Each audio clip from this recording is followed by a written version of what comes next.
Welcome to the Seat 14 podcast, a different perspective on college basketball told by those who lived it. Join us as we bring you insider views, analysis, breakdowns, and predictions from one of the most storied programs in the country, from someone who saw it all from the end of the bench, the 14th seat. In association with the Field of 68 and alongside producer Jordan Barber, I'm your host, Tod Lanter, and this is Seat 14.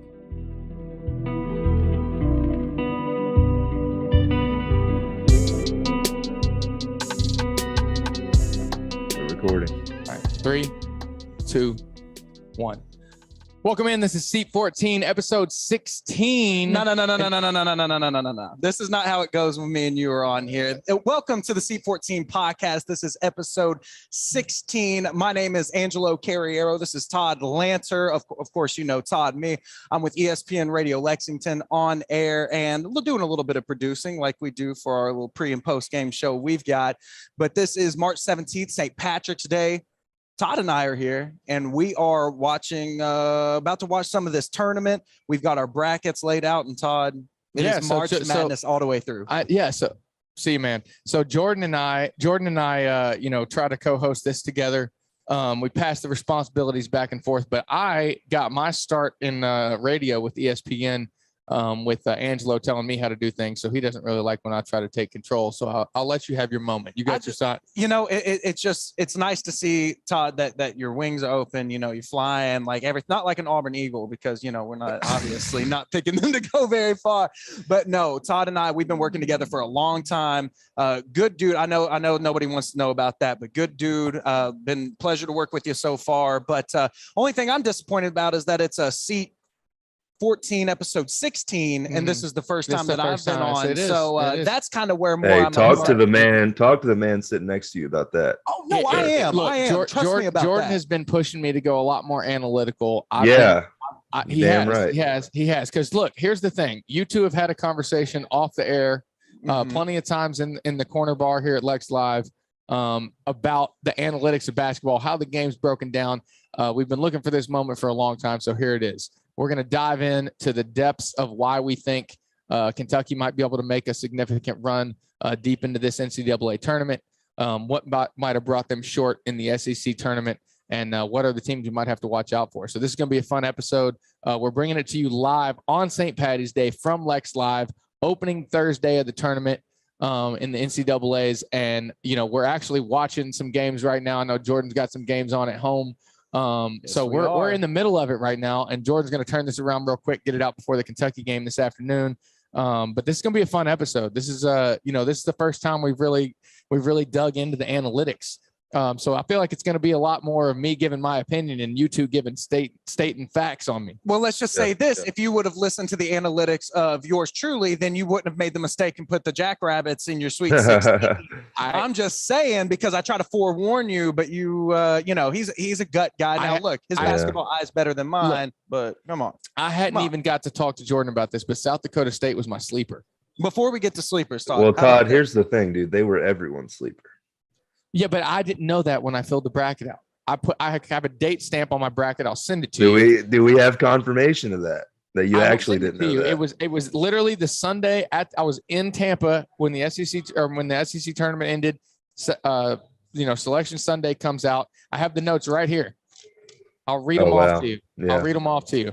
South Dakota State, top effective field goal percentage, number 1 in college basketball. They rarely turn the ball over. They rebound well, don't put guys on the foul line. They're a great matchup for Iowa should they get there. But obviously they had a hurdle in Providence today, who we just saw the conclusion of that game. They were topped out. So I had them beating Providence. I had them beating Iowa. And then diving in against Kansas. Obviously, I think that was too big of a matchup for them, but it turns out Providence was. But hang on, we got to put that on pause because we got to rewind back to the SEC tournament. Well, I was going to say, we'll get back to that. I'm just saying, if you would have looked at the analytics like Jordan and I did, you would see that they had a bottom third defense in the entire country, while Providence, surprisingly, the top half of the Big East, was one of the toughest conferences in all of college basketball. But before we get to the SEC tournament, all right, before we get to anything, it is St. Patty's Day, so I'm going to take a cheers. All right. So cheers to Budweiser. Todd Lanter. Appreciate that. Thank you. Thank you, Jordan. Budweiser. You got a Budweiser there with you? I'm in my house with nothing. I'm in my room. Check me Fair out. enough. All right, let the games begin. All right, let's dive back to the SEC tournament. What did you see that is notable as far as, I mean, do you want to go straight to the Kentucky game specifically with Tennessee? Yeah, I mean, I don't think that's the tournament was weird, man. A&M showed up out of nowhere, knocked two of the favorites out. Mm-hmm. And now they're not even in the tournament. Let's talk about that. Like, what the hell happened with that Selection Sunday, not including A&M in the bracket? They didn't even get in the play-in. They weren't even, not only did they not get in the play-in, but they were the last of the last four in, which I thought was surprising. If they'd have been the first of the first four in, or first of the last four in, I'm sorry, then I wouldn't have been, as upset. But the fact that they were the last of the last four in, I don't really understand how that happens. I don't think Michigan should have been in the tournament. Obviously, they're out here getting wins already. Yeah, they look decent. They have 14 losses in the Big Ten. And they're in the Big Ten. Like, I think Texas A&M would have been a better suited. I think it's time the SEC gets some respect put on its name. Honestly, I think we're in agreement here. The SEC is the better team in the better conference. I'm sorry, in the country. The best? Do you think they're the best? No. Who's the best? I think this year they might be. In all fairness, I mean this year. This year, honestly, man, it's either SEC or Big 12. I mean, I think the SEC has an edge. I really do. I mean, I think we were a tad top heavy, maybe not top heavy in the way that we thought we would be from the start of the season. Obviously, we've had a little bit of a shift in the power dynamic in the SEC than we originally expected. But I feel like Texas A&M should have gotten the nod, especially. After the way that they knocked off, like you said, two of the favorites before running into Tennessee in the conference title. Were they 9-9 in conference before the tournament started? They were 9-9. Yeah, I mean, that's a lot of losses. Go ahead. I'll say this before diving into Texas A&M, because they did have a very bad stretch in which they lost 8 in a row, right? 9 out of 10 games between January. Yes, 8 in a row, 9 out of 10 between January and February, and that might have been fresh on the committee's mind. Overall, though, if you look at their resume stacked up against other teams, I mean, you had teams like Marquette, you had other teams like Michigan that played, because you all left out the Big Ten. The Big Ten, obviously, very well represented within the tournament and the season that they had as a conference. But I will say this, Texas A&M, if you look at their schedule, now they did have a loss to Missouri and did have a loss to Vanderbilt, but the teams that they lost to mostly during that stretch were tournament teams: Kentucky, Arkansas, LSU, Tennessee, LSU again, Auburn, like all very highly ranked tournament teams, but they turned it around during the SEC tournament and fared very well against that competition. So among the other teams, at first, I didn't think it was so egregious, but now looking at it in the depths that we have, I think that you all are right that Texas A&M, if some of these other teams were able to get into the tournament, especially a team like Michigan, who didn't even have to play a play-in game to get into a solid seeding, then why didn't Texas A&M? Yeah, I have no explanation. Before we go on, the Big Ten thing, look, like they're in, they got teams in. I will never, ever put my money on Big Ten teams in the Sweet 16, ever. That's fine, but it was a stat. It's every team was solid with usually like with one star, like every team. If you're talking about like Purdue, Wisconsin, Iowa, all the way through. And then Indiana might make some noise, maybe just in that first game, but they won their first four game, and then they might actually pull off the upset against St. Mary's. So I think all three of us value defense a lot, and that's what really hurts me in the Big Ten. They all just put so much points up on each other, and then in non-conference play, it just goes downhill, man, real fast. That's something that I've noticed, which you could have said even as shortly as less than half a decade ago, that the Big Ten played a very, I won't say old, but they played more of a mid-2000s style of play. It looked like the basketball that you and I and Todd grew up with. But yes, the points were out of the world. Like if you look at both Iowa and Purdue, they're in the top 5 in offensive rating in the entire country. But in defense, I believe that Iowa was like 180 and Purdue was like 203rd in defensive rating. So you're right about that. defense not necessarily the calling card of these Big Ten teams here in the tournament. Facts. Well, we've quickly transitioned from the SEC talk that we thought we were going to discuss in the past with Kentucky and moved on to the NCAA tournament. But honestly, at the time this is going to come out, people are going to want to hear about the NCAA tournament. So let's quickly touch on what you think Kentucky needs to improve on. Let's touch specifically. On the performance against Tennessee, and then let's go on and transition into this. Well, Angelo, I'm interested to know what your takeaways were from it. I think essentially it came down to two narratives. A, was the shooting just way too cold, right? Like some nights fans are going to sit back and say, look, we just didn't hit shots, and that's how it goes. I really don't like that philosophy. That's not really something I like to hang my hat on. I think good teams generate good offense regardless of the situation. So me personally, I had an issue with it, but do you see it as just they couldn't make shots, or is there something deeper that went on in that Tennessee game?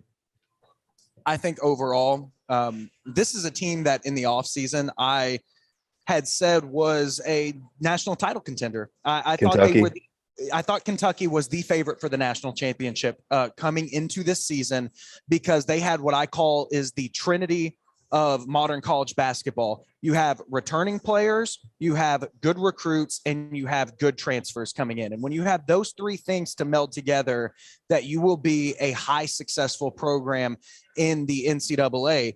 Kentucky checked all those boxes. Now, ironically, on the same side of their bracket, Gonzaga kind of checks those boxes too, but we'll get to that.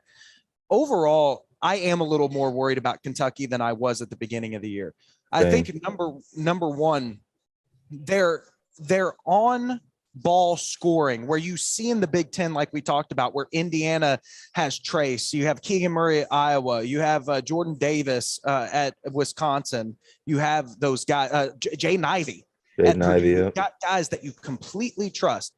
Kentucky's is a freshman in Ty Washington. That's who they have to be that on ball guy. Otherwise, Severe Wheeler, as good as what he brings to the table, it's very dependent on the same action over and over again. The fast drive into the paint, collapse the defense, and then his vision being able to dish it out to whoever's open. Oscar is one of the best low post scorers in college basketball. He can even stretch his range out to about 15 feet on that mid-range jumper, but he's not an offensive creator. And Kellen Grady, a guy that was a 2,000-point scorer at Davidson, I thought eventually would be allowed to open up his entire game, but he's been relegated to the CJ Frederick role where he's just primarily a three-point shooter, and that's kind of his game. It's very, very much Ty heavy and Ty dependent on the shot creation.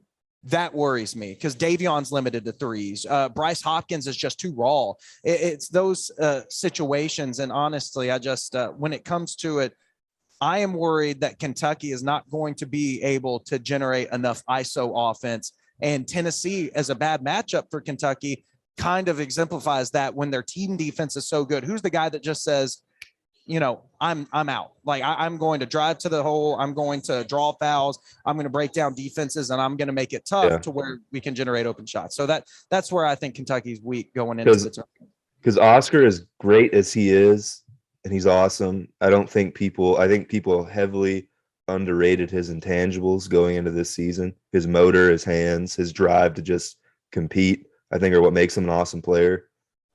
He struggles with length. It is what it is.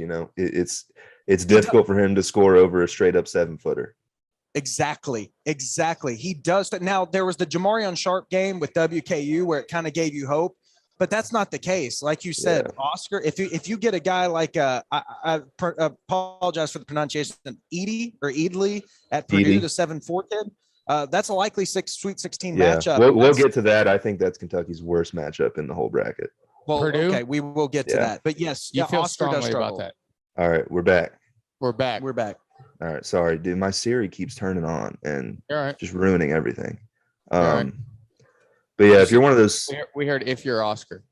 If you're one of those teams that can match up with Oscar and you can throw a 7-footer at him that's going to give him enough problems, that's where I really think Kentucky's offense is ultimately dependent on their offense as far as team creation goes. Obviously, Ty is the best creator on the ball by himself. I'm just going to go score on this guy. As far as team creation, if Oscar is dealing with a 7-footer down low that he can't just move at will, and Xavier can't get into the lane and get his angles that he prefers, Kentucky's offense really stalls, like big time. Like as far as great offensive teams, which they are, the metrics say they are, right? We all know that. Right. The metrics say that they're a top 5 offense in the country. The scoring droughts that I've seen this team go on just, quite frankly, just baffle me. And I think it's a byproduct of a lack of creativity on the offensive coaching side. You said, what'd you say earlier, Angelo? You said you said something like they're dependent on the same actions. And yeah, exactly. It seems like that everybody, like from Wheeler to Grady to Sheboy, can kind of do some stuff, but yeah, they kind of spam the same button. Like if you're playing Mortal Kombat, you're just doing the one hit that's giving you success, but the second that your opponent counters it, it's like, all right, what's next? The little leg sweep. Yeah, that's a good reference. That's a nice drop right there.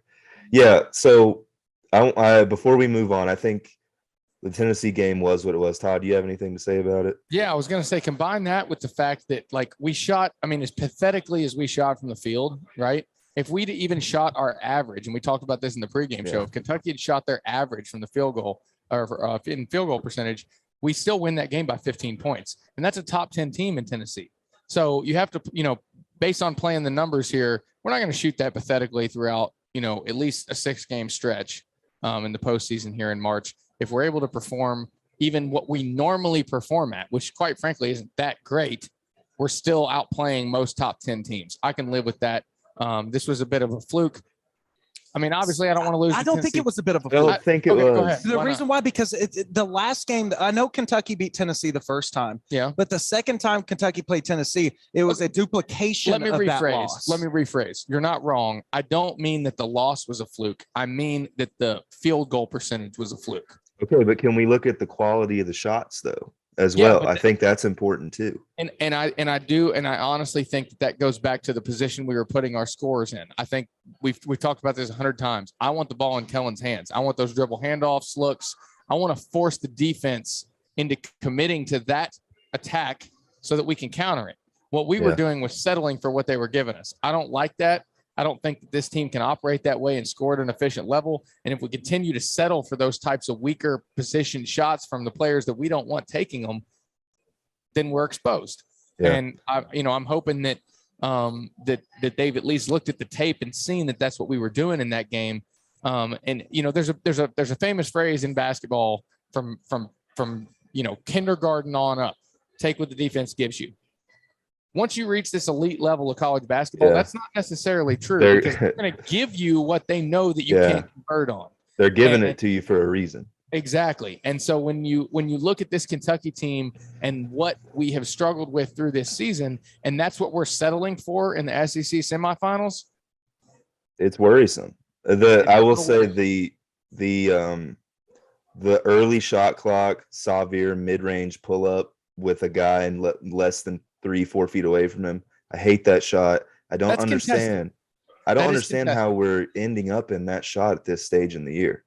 It reminds me of the Russell Westbrook, Oklahoma City Thunder, where a lot of the times that they would come up the court, and Westbrook, that was part of their designed offense, was for him to come up and get that 16-foot, corner of the free throw line jumper as a part of a way to, kind of bring the defense up a little bit, because that, much in the same way, completely different, size, height, weight, athleticism players, but in the terms of their skills, very similar. And where if Wheeler isn't getting some type of defender coming up on him with that shot that you're talking about, then what's the difference between a team when Wheeler's driving down the court and they're like, we're in the middle of the paint already, so we can't break it down? He's got to find a way to bring that guy up so he can come in and break him down and get everything else around him. Yeah, I agree. You're right.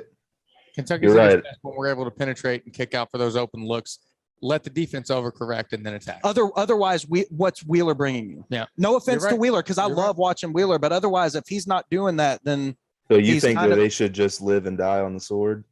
That Xavier's got to take those shots, because you're right. At the end of the day, if he can't pull that guy out, then what's he doing? I think at the end of the day, you close without him.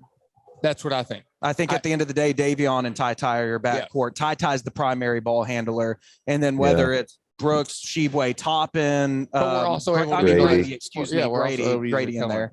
But if it's Grady, Toppin, Sheboy, you know, however you do that, Grady has to be in there. You all are right. My slip up. But yeah, that's pretty much what you're going to have to close with. Wheeler is only right now a middle of the second quarter, you know, first half, you know, early second half type NBA mind talking again. NBA mind. I'm always in that. Yeah. Me too, man. Right. Let's take.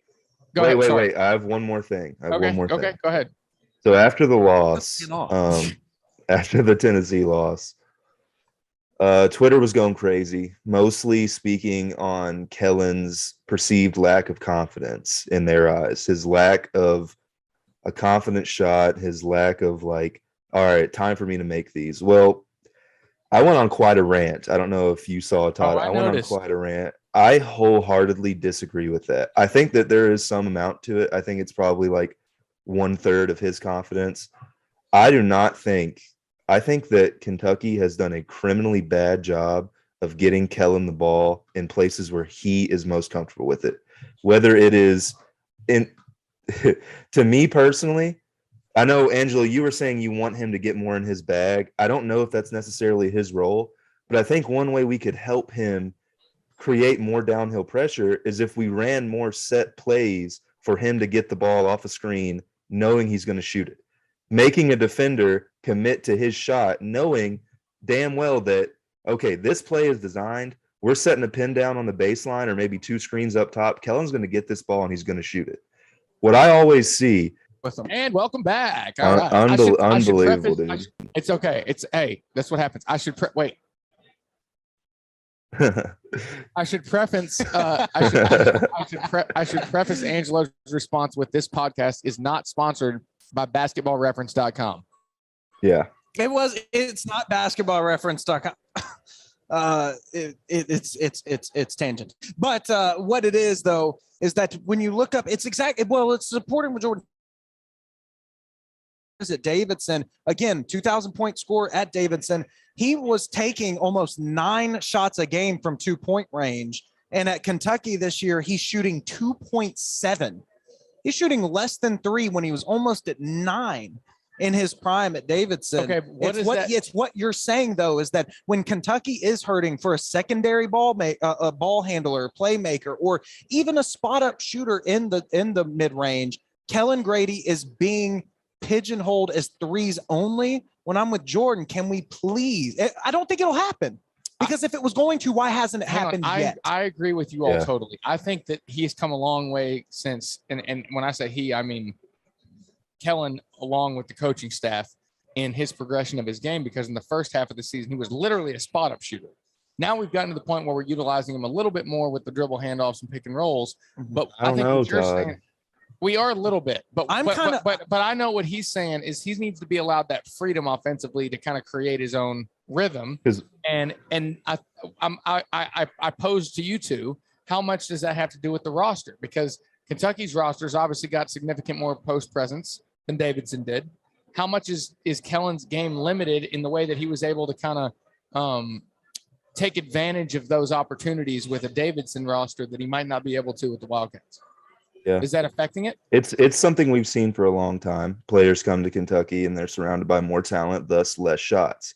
But my argument, when you're struggling to create in the half court the way we are, because a team can just pack it in on Oscar, because ultimately he is the most reliable offensive threat.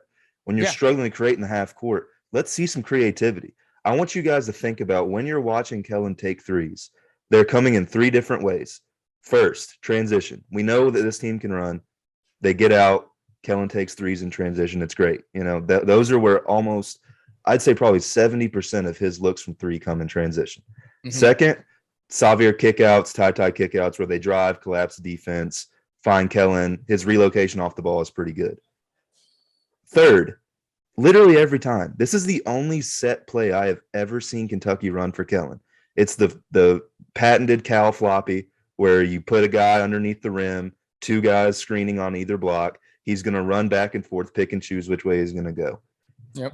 That does not give Kellen the ball the way that he needs to receive it. He's receiving that ball on the elbow extended out near the 3-point line in triple threat. I don't think that he's not Jamal Murray. He doesn't thrive in the triple threat the way guys like Jamal Murray or Devin Booker would. Not really Devin while he was here, but later on in his career, yeah. I think first and foremost, I think you need to create a sense of like fear for the defense, knowing that you're running these set plays for him. He can catch the ball, set, 1-2, shoot. He's never getting those looks, literally not a single time in this entire season. Let me interject here. Go ahead. Because I actually agree more with Jordan than you at this point in the terms of I don't disagree with Jordan. No. I know you're not saying you disagree with him. You're saying that they've opened up the offense a little more. I'm posing the question. Okay. But go ahead. I feel like that what we've seen is that because our eyes are drawn to him more, that we see more of what they are doing with him. But again, and I'm not just a stats guy. I watch the games too. But in the terms of what he's doing now to what he's done in his past, it's literally it has been pigeonholed in the 3. It's not only in the 2-point range, but he's only drawing 1 free throw a game. So there are games where he just doesn't go to the line. And I think that Jordan's point in mind as well is that there is more of a skill creation and there is more of an opportunity for Grady because he was getting to the line almost 4 times a game at one point. He is able to do some of those things. It's just that it's not necessarily like, hey, can Kellen go and get us 35 in a game? Mm-hmm. It's not that we're asking that. It's like, okay, Ty has to do everything. Can Kellen do more than just run the arc? Because is that what you're saying, Jordan? Pretty much all he's doing is just running the arc. And if it's not there, I mean, maybe he's cutting sometimes, but I mean, other than that. All of his shots for himself are created by himself. We are never, as an offense, creating situations like, for example, in Tennessee game, Vescovy ran a really intricate, 2 screens on the weak side, ran into the corner, catch the ball, 1-2 shoot. He knew he was going to take that shot. The entire team knew. When does Kentucky ever run a set like that? So that offense that he's describing, that floppy, is specifically set up for Kellen to catch the ball, or whoever the guard is in that position, to catch the ball on free throw line extended and literally face up and look to attack. And if it's not there, they kick it back to the head of the key, run off the baseline screens again, catching on the other wing, face up, look to attack. If you do that 3 turns, you use the shot clock up, and you're literally asking Kellen again, catch it in triple threat, face up to the defender, and create a shot. I agree with him. Kellen's capable of doing that sometimes, but he's most effective when we've set him up for a play where he's able to kind of catch it into the rhythm, and we haven't done a good job of utilizing it. Yeah, it's offended me a lot this year, but I still like this team. Yeah, I like this team. We're not going to finish with that. We're going to dive into the brackets and see how we think that we can maybe use Kellen and the other assets that we have to advance through 6 games and make it to hoisting another trophy. So we're going to take a quick break and we'll be right back. Yeah, he's the captain now. Let me take a second to tell you guys a little bit about our partners over at Bet Rivers Sportsbook. If you haven't signed up with Bet Rivers yet, now's the time because they are offering a $250 match bonus for your first deposit. What sets them apart, though, is that they require just 1 playthrough to turn your bonus into cash money. With their new Rush Pay instant approval, withdrawing your winnings is safer, more secure, and more reliable. With basketball season tipping off, get in on the action by going to betrivers.com today or by downloading the Bet Rivers iOS app. Must be 21 years or older. Gambling problem? Call 1-800-GAMBLER. That's 1-800.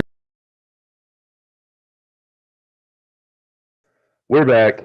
I'm sorry, everyone who had to listen to me rant, get on my soapbox about the Cal offense and the Kellen Grady thing. That, in theory, should be the last time I have to do it if everything goes according to plan. But one thing I didn't mention that I saw in that SEC tournament game that I think gives me a lot of pause about this team going forward. I don't know if you guys saw it, but I certainly did. The defense at the point of attack by Ty and Xavier was atrocious. Absolutely atrocious. Not only that, they gave up how many back cuts? Y'all remember that game? They gave up a lot, like a whole lot, like more than I am used to seeing, because say what you will about Cal, he's a great defensive coach. I think he's one of the best in the country. I don't understand how Chandler – I'd like, Angelo, if you could pull up the stats of that Tennessee game for their guards. I'd like to see, dude, Chandler was in the lane at will. whatever his name is, Ziegler in the lane at will. He did most of his off ball. Cal mentioned it too in his post game presser. Like whoever it was either Ty or Severe. Totally fell asleep. Complete lapse with like 2 or 3 minutes left to go. Gave up a wide open back cut. Yep. That shit does not win in March. I remember turning to the because I was fortunate enough to be able to be at that game. And I'll say before we get in, I mean, I know we're knee deep in the analytics of this, but the vibe of that game was off. It just no shoot around. Why? I don't know. I don't. And Cal's so superstitious. I'm not sure. I don't know what the circumstances are behind that. But I'll just say that the energy didn't feel to be there. Which honestly, it surprised me. I mean, it didn't feel like I expected it to feel. And that was a little bit concerning even from the get-go. And then as the game went on and we continued to make these mistakes, which, you referenced, and Angelo is going to back up with these statistics here when I'm done talking, but it felt like they weren't taking it as seriously as they need to at this point in the year. Like every single possession matters. And we've harped on that on both the ESPN Radio pregame and postgame show and on this C14 podcast. We've talked diligently about how these young groups sometimes just kind of lax on a possession or two, and it ends up costing them the game. I think that happened several times. They gave us, and we're not supposed to be a young group. Exactly. We got veterans. We got 3 veterans at least. Well, three transfer veterans plus the 2 that we've already had playing for Cal for several years. And we had these lapses in judgment, lapses in effort that you shouldn't be having at this point in the season. And then Tennessee still gave us a chance. And we still did it. There was one in particular play where Keon Brooks, who I love, and I think he gets an absolute unfair amount of hatred. And we've talked about it on our show several times about how the fan base is over the top about his shooting decisions and stuff. And I don't think that's ever the problem. I don't think that's the problem with this team at all. I think that we have just significant lapses in effort when we least need it. And in this particular situation, it happened on the free throw that you and I talked about, where his man just blew past his box out, grabs the ball, and gives Tennessee another possession. That was another one. You can't have that happen in March. It just can't happen. It's a loss. It's a loss every time if you're letting that happen in March. Analytically, go ahead. I'm sorry.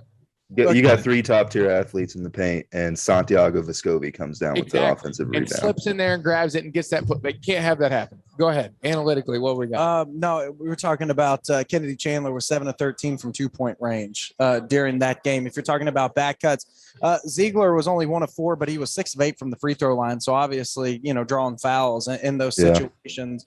Overall, the numbers aren't as glaring as you would think they were. 44.2% from the field for Tennessee. Free throws, though, 25 attempts for Tennessee during that game. So, when it the comes officiating was really bad both ways. It was a Pat Adams and Doug show. So, it was bad. You know how that goes. It was bad. I don't even know if I should say this on here, but I'm going to do it anyway. I actually physically ran into Pat Adams in the lobby of the hotel, and I was like, "Oh yes, what are you doing in the lobby of our hotel? On game day? What was he doing?" And wandering around, I'm like, you just want people, you want Kentucky fans to see you and engage with you. He's just wandering around down in the lobby. Absurd. You always wanting to be famous, baby. I get that. Yeah, same. Hey, but Tony Green, I don't want to get into the refs conversation, but I did have a conversation with Tony Green. I love Tony Green. Tony Green's always been great to me. Love that guy. No? I don't know who Tony Green is. Yeah. I'm not familiar with Tony Green. No. Neither of you know who that is? No. Oh, wow. All right. Y'all are young. Okay. No. All right. So bracketology. There it is. So far, are we ready for it? Because I've been chomping at the bit. Look, everything that we've been talking about, I love everything we've been talking about. Obviously, Kentucky is near and dear to my heart, and this guy right here obviously bleeds blue. Guys, this is tournament time. And by the way, my bracket, I am 1 for 3. I'm 1 for 3 as well. No, you're not. I am. You are. I am. That's right, because he had Memphis but you had Providence getting upset. I had Providence. But I thought you had the other game too. Oh no, we both picked Colorado State. I had South Dakota State, and you convinced me to go with Colorado State. I convinced you. You hated we Michigan. Sat right here. You hated that. You said, "Oh, Michigan shouldn't be in the tournament." I don't think Michigan should have been in the tournament. Then how did I have to convince you? We sat here and had this conversation. Are we really going to do this? Also, right, listen to me. Texas. The fact that Michigan's in the tournament with 14 losses and Texas A&M is not in the tournament is absurd. It's absurd. And I get what we did talk about this. Texas A&M dropped some easy ones, but they're in the SEC, and they mostly just dropped hard ones. To be honest, I was going to say, I think that's part of probably why their resume was what it was that, even though you lose to great teams, and again, I looked at it and I agreed with you all, but even if you lose to great teams, you still lost. And I think that's important to compare your resume to who do you lose to who you win to, or win against. But I mean, we'll say the Big Ten bias is getting kind of outdated. I'm just saying.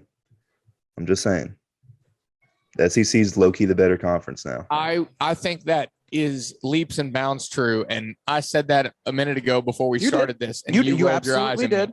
No, I didn't roll my eyes at you. I just said that you're if you look at the Big Ten, words that I'm not going to repeat on here. I said no. Come on. The Big Ten was good this. Honestly, like back in the day, for all of us, the ACC was the strongest conference in college basketball. Right. But right now, I would put the SEC, the Big Ten, and the Big 12 all above it. And if you look at the top half of the Big East this year, the Big East was tough. The Big East, they got a lot of teams in. I'll tell you who wasn't tough, and you said them at the top of that sentence. The ACC. What did they have? 2 teams in?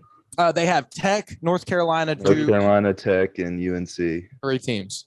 Was that it? Yeah, and North Carolina, and that was the conference. North Carolina earned it late. Oh, Miami. Miami. Okay. Okay. I'm sorry. That's a little better. That's a little better representation than I was giving them credit for. Only 4 teams, dude. That's pretty weak. I know, but I'm saying that's better representation. I was giving them credit for. I thought I'm looking through it here. That's all. I'm looking down. I think I'm high on Tech, and I'm decently high on Duke. I don't like North Carolina. Obviously, I see why they got in, and they should. But I'm not sold on them. But Miami is better than I gave them credit for. Yeah, North Carolina's not. I actually have Miami picked in the first round. Jordan, why don't you lead us? Where do you want to start with these brackets? Hang on, do you have Miami picked over USC in the first round? Me? Yeah. So here's my thing. This is I need to come clean with you guys. I don't fill out brackets. Oh, this is a weird superstition that I have. Are you kidding I don't fill out a bracket. How is that superstition for what? How is that fun at all? What is a superstition? It makes no sense. Trust me. I'm aware that I am by far the minority. I'm the black sheep, no doubt. No. Hold on, Jordan. No, I'm not saying that you not filling out a bracket. Like it's your right, but what's the superstition behind it? Because I think the Kentucky bias creeps in no matter what, and I'm not going to try and expose myself to that. Like I look at that bracket, I'm like, oh yeah, Kentucky could beat all these teams. But I understand that, but like. At least even like the first round isn't fun to be like, yeah, I got that right. It's fun, dude. Trust me, I understand it's fun, but I have religiously avoided it since like high school. I hate that. I hate that a lot. That's really. I love how you led the conversation with. I got to come clean about this though. To be fair, my bias does creep in, but my bias won't creep in until the Final Four. If I don't his bias. It doesn't. Like when I see I'm all my. I'm not going to reveal anything, but no. If I don't think we're a Final Four team, I don't advance. I wasn't talking about us. Who are you referring to? In your bias? Oh, I do. Okay. All right. Okay. Wisconsin out in the first round. No. The opposite. No. We'll save it. Okay. Jordan, lead us to water. What's the first part of this bracket? Because I'm ready to tear this apart. Where I want to start. Look, me personally, I do want to start in the South. I think it's a weird bracket. I think most people have Arizona penciled in, but what are you guys seeing? Because Tennessee is absolutely just mollywhopping Longwood right now. Is Tennessee the second best team in that bracket? What do you guys think? No, I have Tennessee losing to Nova in the Sweet 16. I don't have Tennessee or Arizona coming out. Wow. Houston? He has Houston. I have Houston. You have Houston? I was right. Wow. I have Houston. I do. If you look at a breakdown of this bracket, first off, I can't wait to make the call in the Houston-Arizona game. I'm like, Houston, we have a problem. I can't wait You're so corny, dude. I can't wait to hear it, bro. Like, that's the first time. So the way that I broke down this bracket, I had Colorado State going to the Sweet 16. Obviously, I'm incorrect about that, as they had just lost to Michigan. I do now think that Tennessee could make a run to the Sweet 16 and even the Elite Eight. Arizona, here's the thing. Arizona matches up perfectly. Like, if you look at their numbers, if you look at their offensive rating, their defensive rating, everything about them, the players that they have, even they have high-end players. The one thing about Arizona, and I don't know how this will go, they are extremely young, and they don't have the next Anthony Davis. Like that Benedict kid, like he might be like a good NBA player, but we're talking about a generational one in Davis. If you're talking about Kentucky, you're talking about like Okafor, Jones, Winslow, where it was just like a plethora of high-end first-round NBA talent. At Duke, yes, when they won their title, just trying to compare it to other young teams that have won it, it's still rare. Are you putting any stock into the matchup earlier this year when Tennessee beat Arizona? No, I don't have.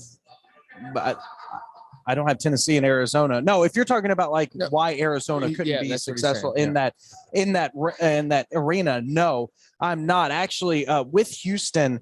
And again, I have Villanova kind of creeping into the Elite Eight. It's almost of a default at that point. And now that Colorado State lost, I could see Tennessee being the Elite Eight representative. But if you look at Houston, and I know that their conference isn't heralded like others, they are actually 10th in offensive rating.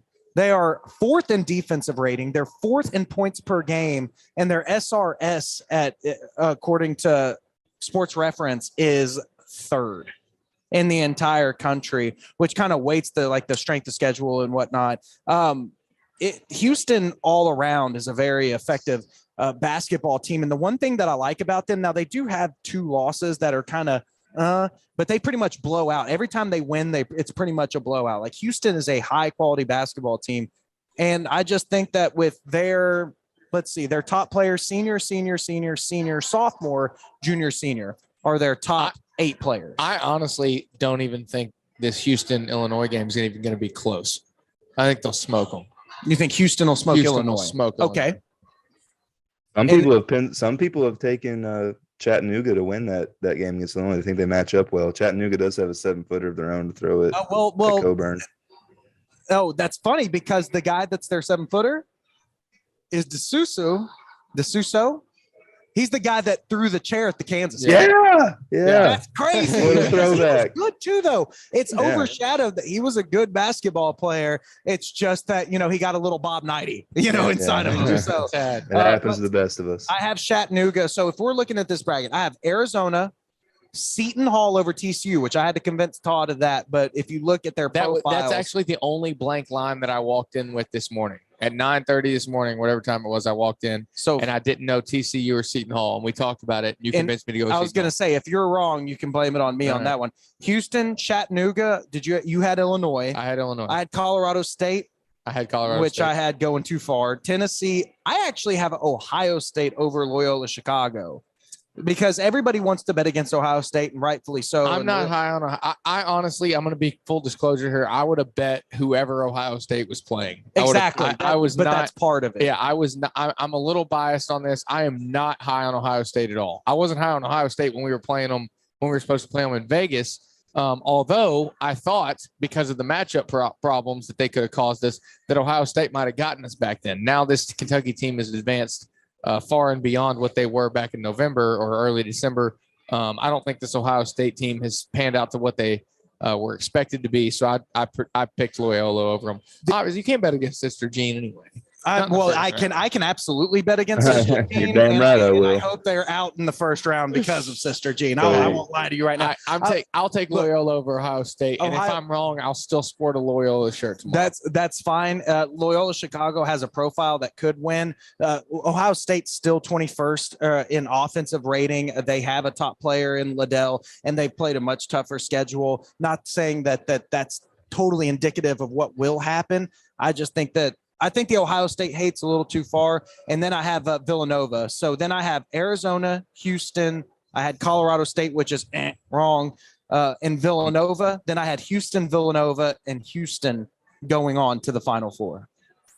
Wow. Todd, what's your Elite Eight matchup in the South? My Elite Eight is Zona Nova, and I took Zona. Yeah, went chalk. I see that. I like Zona. Yeah, I do. I think that their odds of making the Final Four are quite high. I like Arizona too. It's more of Houston, being maybe better than people. Yeah, a bit underrated. Yeah, than Arizona, but I could very well be wrong.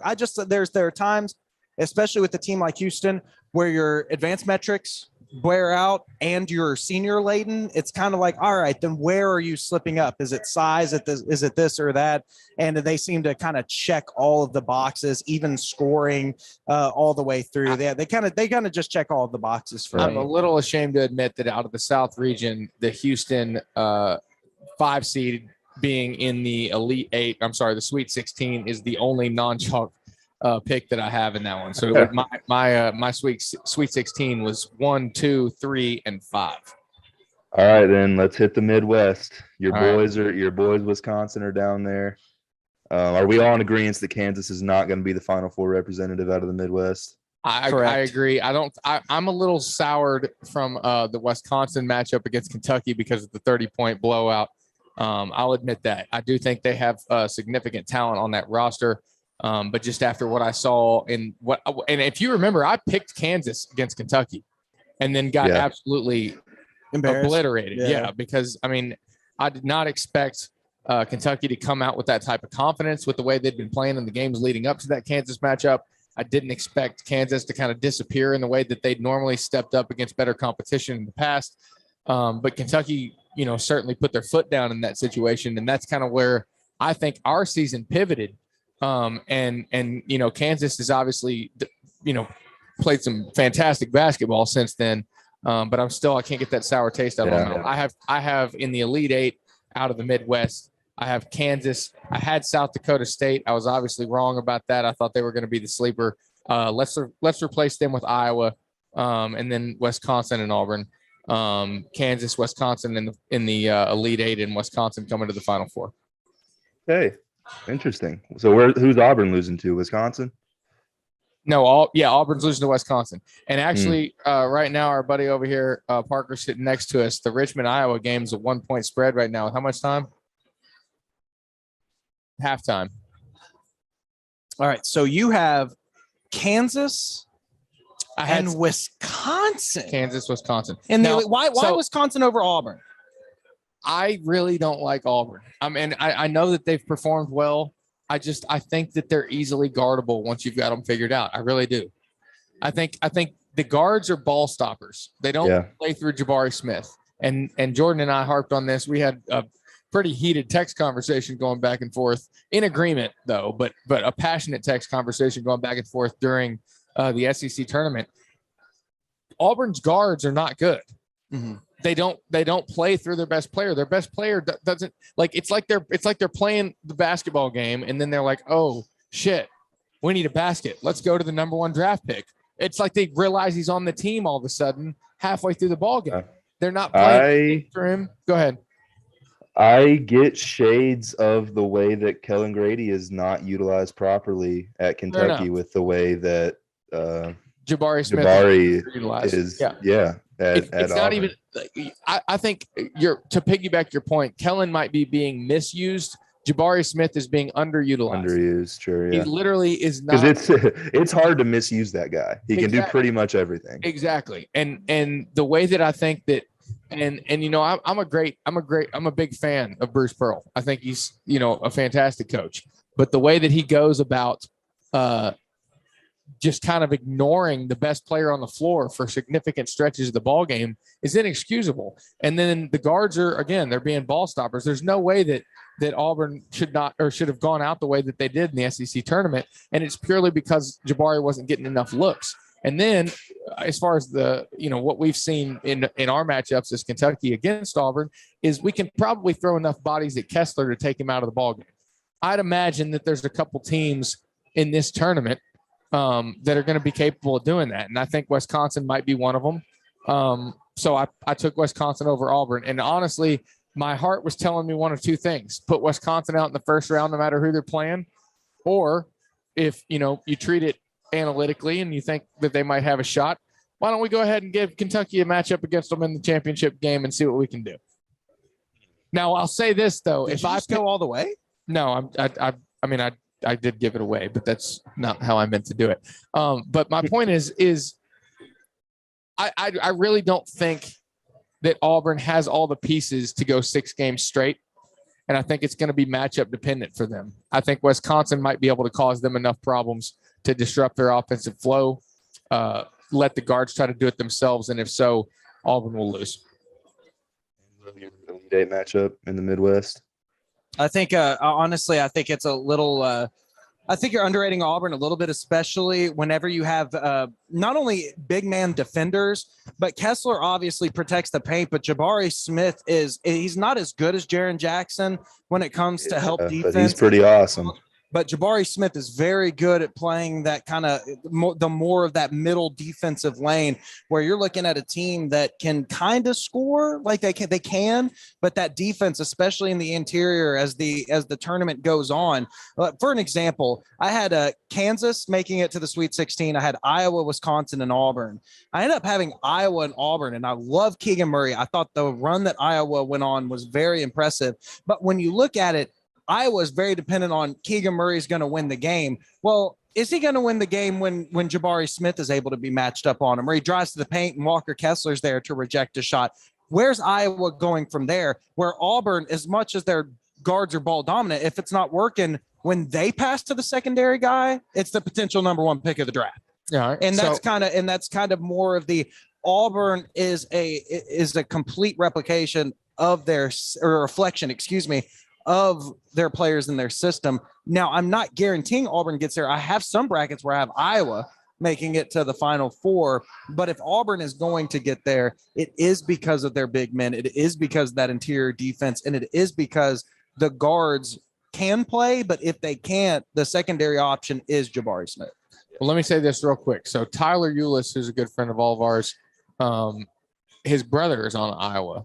Mm-hmm. And I asked Tyler earlier today how his thoughts were on this team and their run for a potential Final Four.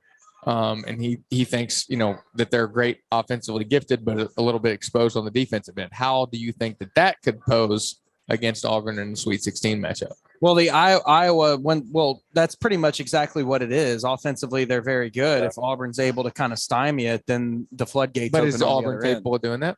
I think so, yeah. And a big part of it too is can Iowa get into Auburn's guards and make them uncomfortable and make them start making stupid decisions that we've seen that's where I think in the past. Yeah, I think it's all there's no questions about Auburn's front court. At the end of the day, you cannot question Kessler and Smith. You just can't. So and it comes back. I've harped on this a lot at the start of that Auburn Kentucky matchup down there in Alabama. The first, however many minutes it was that Ty and Xavier were healthy, they were giving Green and whatever the other guys, Johnson, they were giving them absolute hell. Those dudes were turning the ball over so much, taking so many bad shots. Then the injuries came, and it's like, okay, well, that's different. But I think if you can make Auburn's backcourt uncomfortable, you can really disrupt their offensive flow. Because Jabari, as great as he is not yet, I think he will be in the NBA, he is not yet a give me the ball, clear out, I'm going to create my own shot off the dribble. He wants to, though. And by the way, when you asked if Auburn could score, they've had 16 games this year out of a schedule of 32, 16 out of, so half their games they've scored over 80 points. Okay. So with Iowa having a leaky defense. Okay. Yeah, what I'm saying with Iowa with the leaky defense over half their games, I think that's very possible that they can outscore Iowa. Yeah. All right. Before we move on to the West, Elite Eight and Final Four pick from the Midwest, Jordan. I do like Iowa a lot. I think it comes down to Iowa-Auburn. That's going to be a really awesome game. I could see LSU with that awesome defense they have mixing it up, but they just fired Will Wade. I'm not gonna pencil them in for much, but yeah. Addition by subtraction?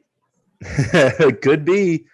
I've always respected Will Wade as a defensive coach, but I think he's just He's overly hated on in Lexington. I mean, for what LSU was to what LSU's always been able to kind of draw in talent, but it's not like Will Wade did a bad job there. Yeah. So I'll take Auburn, Iowa in the Elite Eight. That's a tough game. I'm gonna have to go Auburn. Root for the SEC at the end of the day. All right. See, that's why you don't do brackets. I could care less if Auburn won or not. Like the only person I care about winning in that situation is me and my bracket. Right. So I try my best. I have had Iowa there, but I do have Auburn. So on the right side of the bracket with the South and Midwest, I have Houston and Auburn in the Final Four. Todd? Arizona, Wisconsin. Arizona, Auburn for me. All right. We're all different. I like it. All right, let's move on to the West. Who's going to stop Gonzaga? So, all right, that's the question that matters in the West. We can make this segment a little bit shorter. I think. Let's ask two questions here. Do either of you have Alabama and Arkansas advancing past the first round from the SEC? I have Arkansas. I have Arkansas in the Sweet 16. I originally had them getting beaten by Vermont because the Vermont statistically is just one of those like golden. You know what Vermont reminds me of?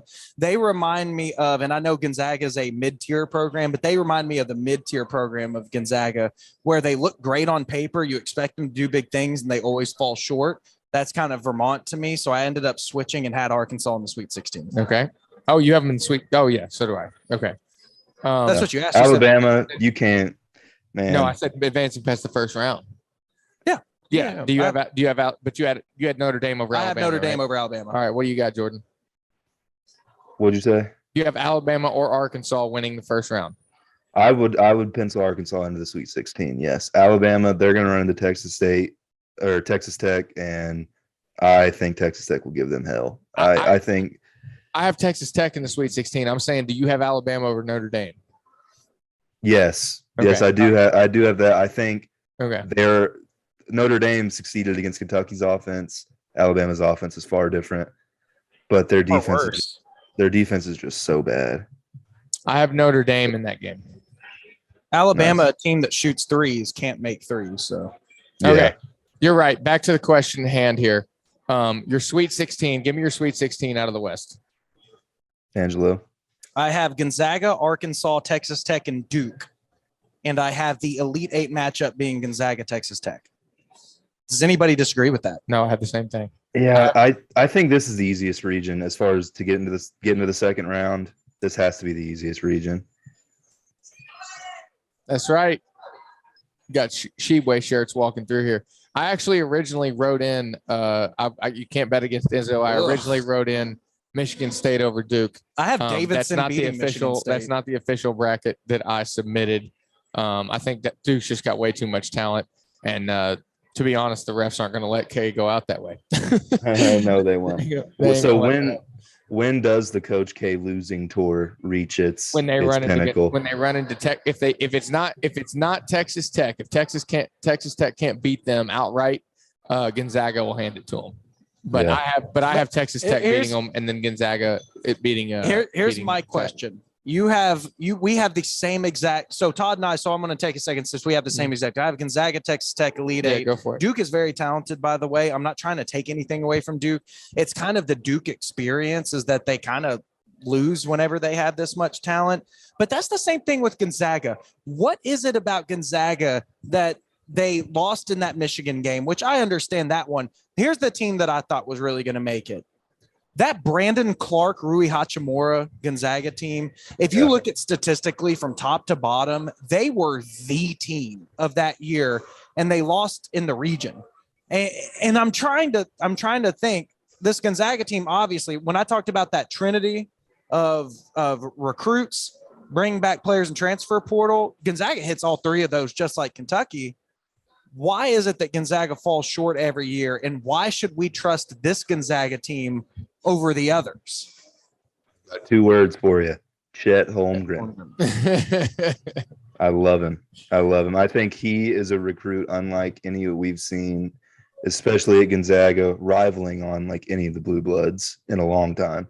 He's like, I'm having to rack my brain. I mean, I'm going as far back as Karl Towns and Jason Tatum, as far as like, Whoa. Zion Williamson had one of the greatest freshman years of all time. Come on. Yeah. I shouldn't discount Zion. Zion right. Shot in ACC play. He shot 76% from 2-point range in ACC play. Come on. Yep, you're right. I just love the way that Chet impacts the game. He's my number one pick personally. Mine too. And yeah, I think he's a difference maker for this Gonzaga team versus the other ones. Jalen Suggs is a great player. He's not Chet Holmgren. So you're right. I love Jalen Suggs though. I can't bet. I can't bet against Gonzaga. I've got them all the way, in the Final Four. So do I. So all three of us do. Yep. Okay. So this Gonzaga team, you say it's 2 words. It's Chet Holmgren. By the way, Jalen Suggs was my number one player in the draft last year, so I want to push back so hard. I love Jalen Suggs, but Chet Holmgren, you know who he reminds me of? And I think people don't want to make this comparison because the other guy is such a great scorer and Chet's still developing that. He's Kevin Durant. No way. And when you're talking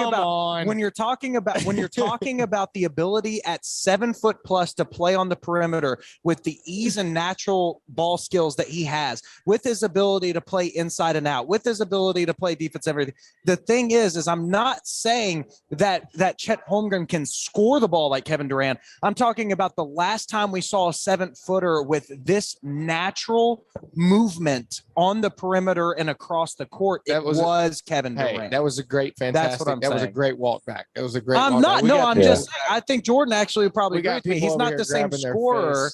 But when you're talking about a 7-footer with that fluidity, Kevin Durant's the last time we saw a 7-footer with his fluidity. No, you're absolutely right about that. Absolutely right. I do push back on the KD takes because I think KD at this stage in his career was a lot more developed with the ball in his hands, facing up.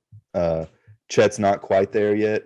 I kind of view Chet more as the Larry Bird evolution into modern basketball with a few extra inches. That's kind of the feel that I get from him. That's the type of vibe I think he could bring to an NBA team.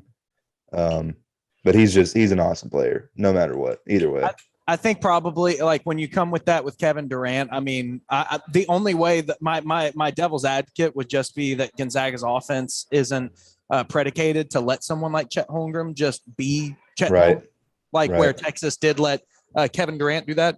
I'd say the comparison I've seen the most that makes sense would be Kristaps Porzingis in that, where it's a guy that can handle the ball at the perimeter, but he was much more of a scorer, and that was it, where Holmgren looks like he can be someone that handles the ball at the perimeter and then dishes, creates offense, scores, all that. I agree with you. He's to me, it's Chet and then maybe Jabari, or it's just Chet in his own tier. Well, as we say that, back screen and roll for the lob up there in first points of the game in the Gonzaga-Georgia State game. Live as we was that Chet or Kevin Durant? I couldn't tell. Was that Chet? Oh, okay. All right. As we move on. I think another thing with Chet too is that alpha mentality. I think he's because a lot of the Porzingis comparison is a really good one. I think Chet coming up in the AAU circuit, being an American, playing basketball probably his whole life, if I had to guess. I love his mentality. I love his mental makeup and just how polished he is already at such a young age. And everyone talking about his body. And every time I mention Chet to a casual basketball fan, they're like, well, you better put on some weight or you're just going to get thrown around. Dude, stop. Literally. Yeah, we're the same. We're the same on that. Yeah. First of all, every player that you question, he better put some weight on his frame, they always do. Once you get an NBA regimen, NBA dietitians, and strength training, you're putting on weight. It literally always happens. It's never failed. Not a single time. Well, you know who never put on weight? Kevin Durant. That's not true. No, I'm being honest. If you're talking about how skinny he still is, he never got big. Guys, come on. Let's be real. Kevin Durant is still he put on weight the only way he could, but you cannot tell me he's still not a string bean. His body changes. His body did change a lot. What I'm trying to say is that Chet Holmgren, with his body, if he never thickens up like Anthony Davis thickened up, it doesn't matter because his game doesn't need that. We're not playing in 1994 anymore. Exactly. That's my argument. People always mention the weight. There's no post-up basketball anymore. Guess what? If he has to go up against Joel Embiid, here's my advice. Put a center on the floor. Chet Holmgren's not a center. Yeah. He's a 0.5 or a 4 when you have a Joel Embiid. Yeah. And you don't lose spacing with Chet at the floor or at the 4. You don't ruin your spacing. So we all got Gonzaga as their Final Four. Everybody's got Gonzaga. All right. Let's do it. Let's move on to the East. Here we go. Let's do it. Here we go. Wildcats, baby. All right. Number 1, Baylor. I have Baylor advancing. I have Marquette over North Carolina.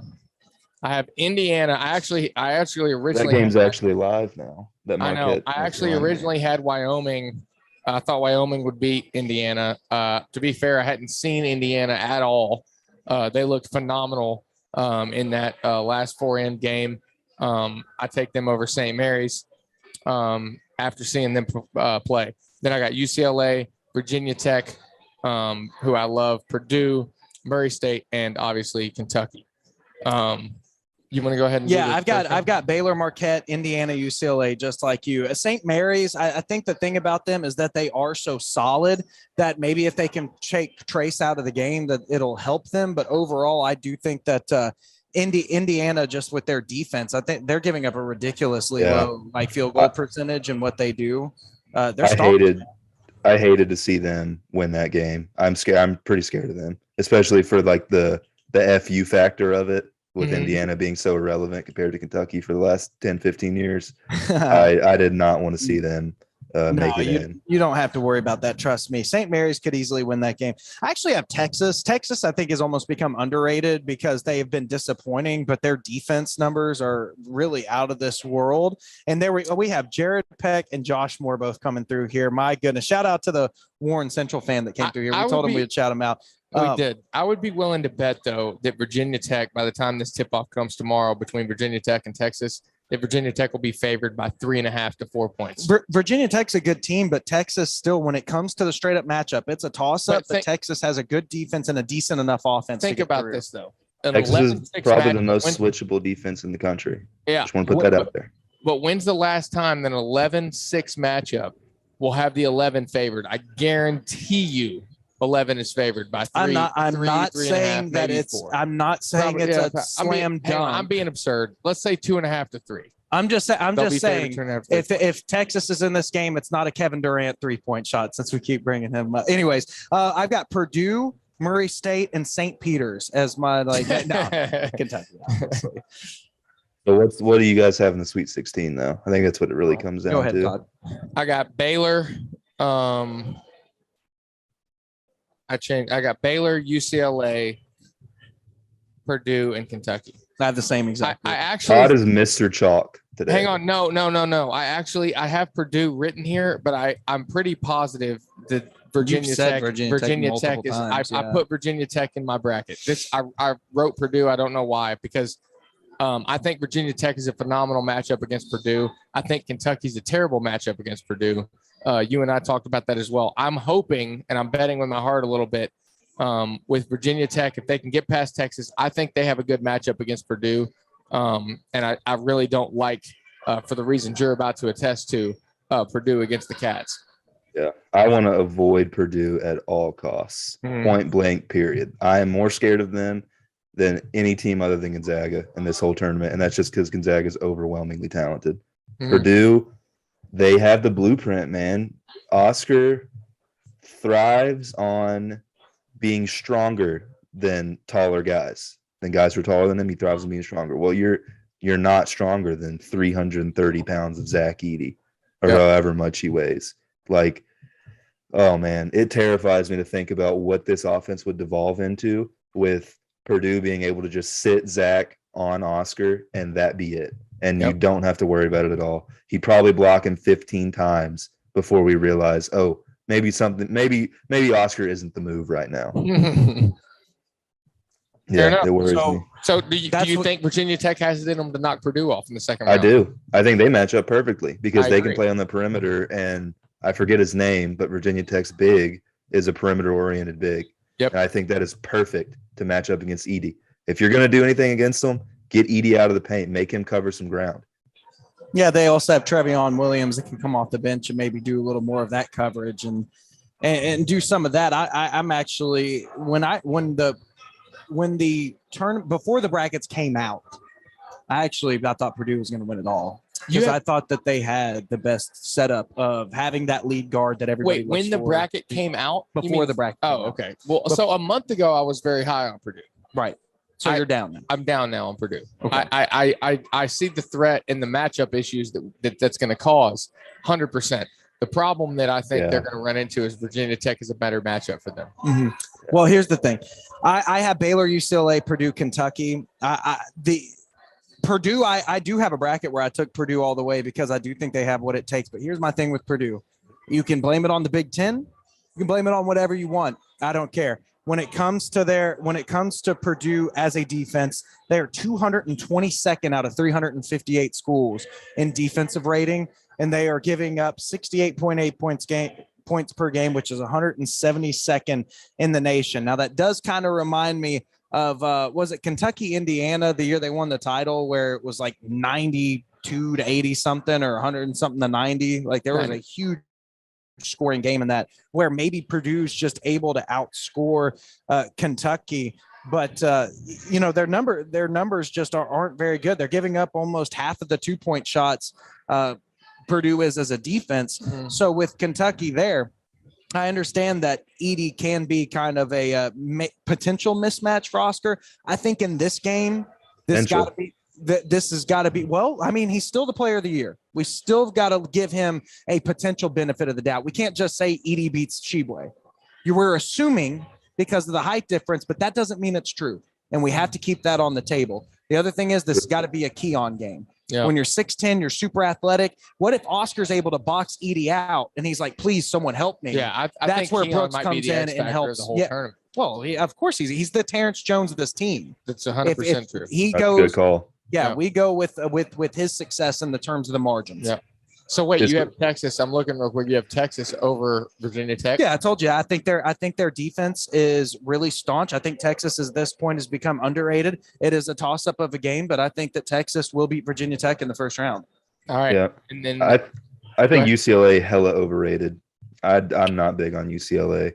I have Baylor and Indiana. So what I saw from Indiana, I think they are a lock for the Sweet 16. Me personally. You have Baylor and Indiana in the Sweet 16? Yep. Okay. And then obviously Kentucky and Purdue, and then that's what it all comes down to. I think that matchup's a given. So I'm going to make you say it. Who do you have in the Elite Eight?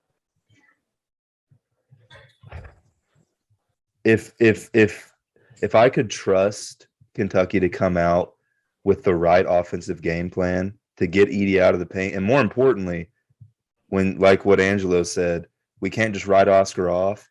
I can see Oscar absolutely gassing Edey so quick because Oscar's fast as hell. He is super, super fast. Like he can run in transition like probably no other big in the country. So I think if Kentucky can keep this a transition game, Golden probably going to end up winning that game by a possession or two, or by 2 or 3 possessions, I mean. But as soon as it enters the half court, I am just terrified of this team's offensive execution because I got to be honest, I don't see Oscar scoring on Edey one-on-one. I know we got to give him the benefit of the doubt, but it does not seem like a favorable matchup for me at all. I got to take Purdue, man. Elite Eight, Baylor and Purdue. All right. As unfortunately as it is to say it. That's okay. That's what we want on this podcast. I like it. All right. So Baylor, Purdue, and then so your final four, I'm going to guess that you're going to go Zags. Do you have Baylor in the East? It's Purdue, right? Purdue. Yeah, really? I was going to say, well, I mean, I'm Baylor's hurt. Baylor's hurt. Okay, well, so is Arizona. Well, yeah, Kreese is good. I think they can operate without him. I think Baylor's loss is far more significant in my mind. Okay. Me at least. All right. So we got Zags, Purdue, Arizona, and then who do you have in the South? I'm sorry, the Midwest? Auburn. Yeah, Auburn and Arizona. Okay. Yep. Todd? I have Zags. Kentucky. Arizona, and Wisconsin. I've got UCLA and Kentucky in the Elite Eight. I'm actually not as down on UCLA. I think Juzang, as much as he's not projected in the NBA, I mean, he's proven to be a great college player. A great college player, a very reliable one. I think we don't.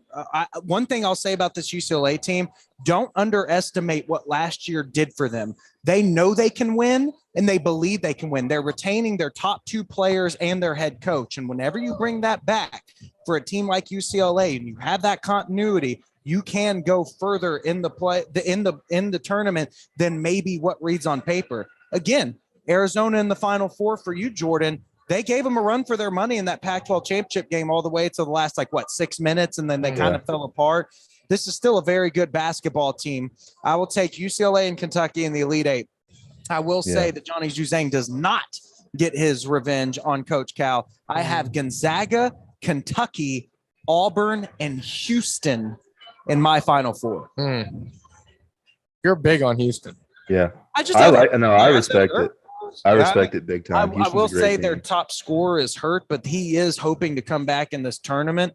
And you're talking about getting through 2 rounds, coming back with Arizona. You never know. I do think just Houston is senior laden, and they've got the advanced stats to back. I will tell you this: if Houston beats Arizona in the Sweet 16, they will likely knock off the south side of that bracket, the south side of the South bracket, and advance to the Final Four. I'll give you that. If they can get past Arizona, I don't think they can.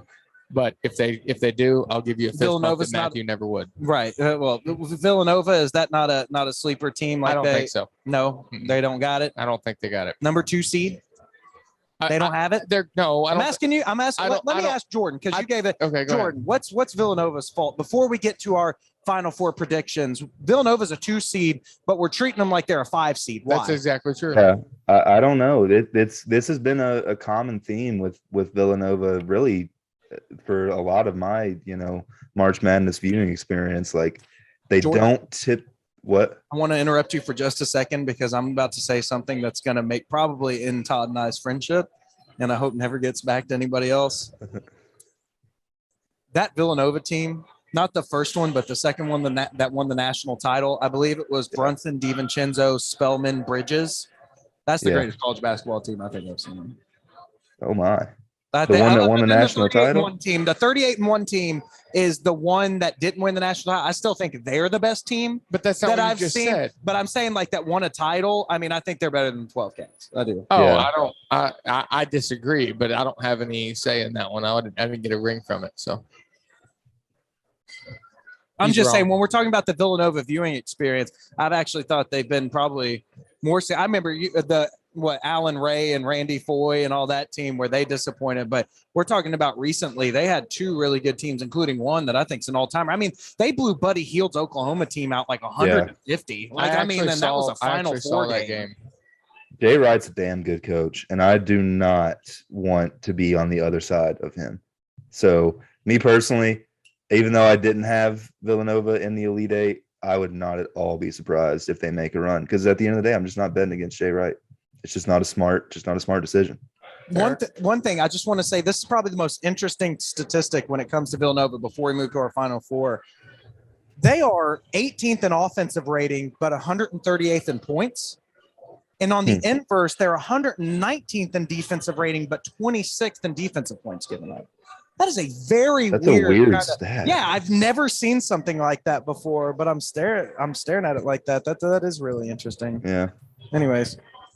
All right, let's get to the Final Four. So, Todd's is Gonzaga. I mean, most brackets I've seen, Gonzaga, Kentucky is not an unpopular pick at all. Yeah. And then you had what, Arizona, Wisconsin? I did. Angelo, what you got? I had Gonzaga, Kentucky, Houston, and Auburn. I ended up going with Kentucky and Auburn in the final. And I'm Purdue, Gonzaga, Auburn, and Arizona. Oh, well, all right. Give me my dead weighted there. Give me your title game. That's a tough one, man. I think it's fine. I think it's finally the year of the Zag. I got to be honest. They disappoint so often, and they come up short so often. I got a lot of stock in Chet, and my heart wants obviously Kentucky to win first and foremost. But then right behind that, I want Chet to succeed, because the modern basketball fan in me cannot stand how low people are on him just because he's skinny and 7 feet tall. You're right. I can see why you don't do brackets, just because I can see how much of the emotion is coming out. Emotional. They should probably step on the gas a little bit. Right now it's 14-13 against their 16 seed matchup in Georgia State. Quick. It's the first day all day. We've had all 4 games going on at the same time. We finally got it rolling. Yeah, like finally got all 4 at the same time. I will say this. I understand where you're coming from. You say this. I will say one thing about Chet. He's still a freshman. That's all I'll say. He's still a freshman.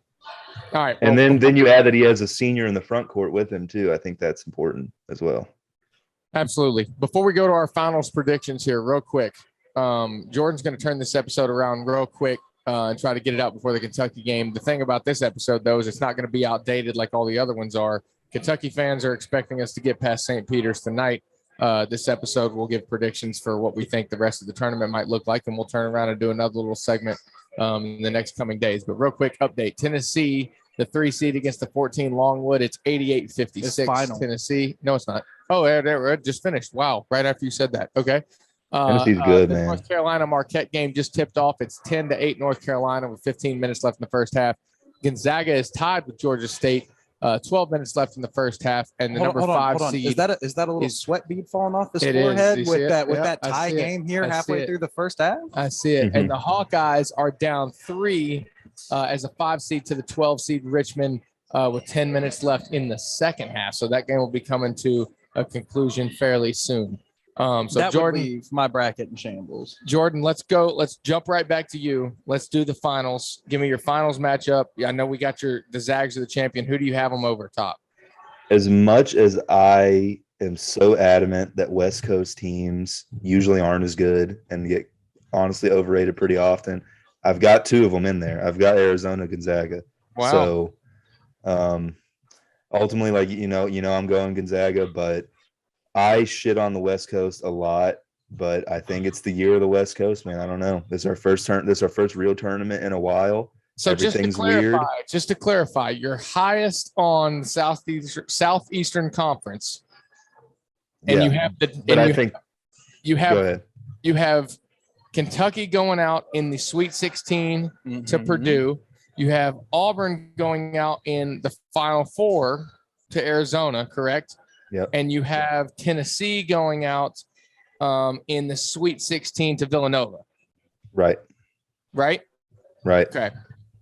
It's weird, man. That March is random. You guys know this. March is so random. It is. I find it surprising that out of the 3 best SEC chances to win a title, nobody's getting past the Sweet 16. Yeah, a big part of it is how innately pessimistic I am about Kentucky and their half-court offense. Okay. It's a big part of it because lots of people have them even in the championship game, and I don't want to jinx it, to be real with you. Fair enough. All right, Angelo, who do you got in the finals? I have Kentucky defeating Gonzaga because I do think that Gonzaga is a very good basketball team. Chet Holmgren could have the game of his life against Oscar, but we're talking about a guy that's a grown man versus a guy that's still developing. I'm not saying it's because he's super skinny or anything. I think Chet Holmgren is my favorite for number 1 pick. I think he's in a class of his own. Kentucky, I think, could just maybe out-athlete Gonzaga too at the same time. I mean, that's something that they're not accustomed to and might get a rude awakening against a very athletic Kentucky frontline and backcourt overall. Ty Washington's very underrated in my mind. As a defender? By someone, no, just as a basketball player overall, by someone on this podcast, very underrated. And I think that he has the ability to really make an impact, not only at this level, but at the next level. And then have Auburn over Houston. I mean, I think it would be nice if Houston got to that point, and I think they had the resume to. But that Walker Kessler and Jabari Smith combo in that front court would just be too much for Houston. So I have a Kentucky-Auburn national championship matchup. All right. It is hilarious that I was the one defending the SEC earlier and saying why the Big Ten's weak, and yet I have one SEC team in my Final Four, and then you have a full SEC championship game. It's crazy how things work. 100%.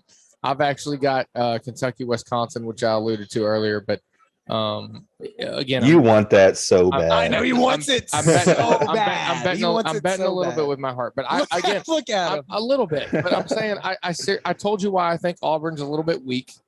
I told you why I think they can be exposed. I won't be shocked if they win that ball game against Wisconsin in the Sweet 16. But what makes Wisconsin so good to get to the final, though? Yeah, Johnny Davis. I don't know. I think he's great. I mean he's great.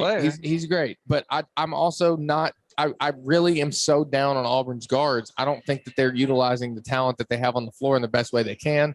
I think if Wisconsin takes advantage of that, they might knock them out. If they do, right, but it's not necessarily that I'm talking about. It's then they have to beat Kansas and Arizona, and I still think Wisconsin can go through that gauntlet. I don't know. I don't know. It's probably the toughest. What I have lined out here, Wisconsin's route to the championship game is easily the toughest route that I've drawn out. Mm-hmm. Right? They have to beat Auburn in the Sweet 16, Kansas in the Elite Eight, and Arizona in the Final Four. I'm sorry. Yeah, in the Final Four. That's a gauntlet.